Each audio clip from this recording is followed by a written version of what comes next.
The world watches with bated breath as tensions between India and Pakistan reach a fever pitch. The two nuclear-armed neighbors are locked in a dangerous dance, with each side accusing the other of aggression. The recent escalation began with a horrific terror attack in Kashmir, followed by a series of military actions and counteractions. The situation is precarious, and the risk of a wider conflict is very real. The international community is urging restraint, but the path to de-escalation remains unclear. The stakes could not be higher. Both India and Pakistan possess nuclear weapons, and any miscalculation could have catastrophic consequences. The current crisis is a stark reminder of the fragility of peace in the region and the urgent need for dialogue and diplomacy.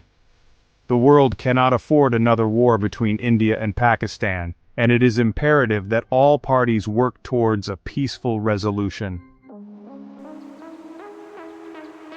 The current crisis began on April 22, 2025, with a devastating terror attack in Pahalgam, Kashmir. 27 civilians, mostly tourists, were killed in the attack. India was quick to blame Pakistan-based terrorist groups, particularly Jaish-e-Mohammed, for the carnage. The attack sent shockwaves through India and sparked outrage across the nation.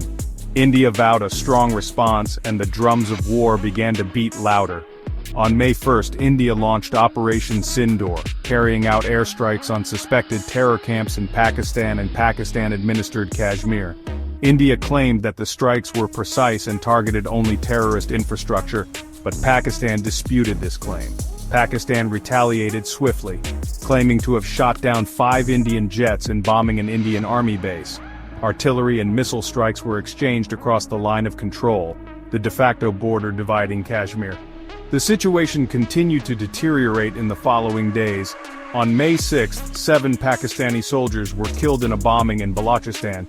Pakistan blamed India for the attack, while the Baloch Liberation Army, or BLA, claimed responsibility. Later that day, India conducted further strikes in Pakistan and Pakistan-administered Kashmir, resulting in at least 8 deaths and 35 injuries in Punjab province and Pakistani Kashmir. While the military and political leaders exchange threats and accusations, it is the ordinary people on both sides of the border who bear the brunt of the conflict. The recent escalation has already claimed the lives of dozens of civilians and soldiers. Families have been torn apart, homes destroyed, and livelihoods shattered.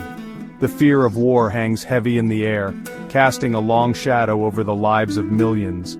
The conflict has also disrupted daily life in countless ways. Major airlines are avoiding Pakistani airspace, fearing the possibility of being caught in the crossfire. Trade between the two countries has been severely disrupted, causing economic hardship for businesses and individuals alike. The Indus Water Treaty, a vital agreement that governs the sharing of water resources between the two countries, has been put on hold, further escalating tensions. As the crisis unfolds, the international community has reacted with a mixture of concern and alarm. The United Nations has called for restraint from both sides and urged them to engage in dialogue to de-escalate the situation. The United States and China, both major powers with influence over India and Pakistan, have also called for calm and a peaceful resolution to the conflict. The world is watching anxiously, hoping that cooler heads will prevail.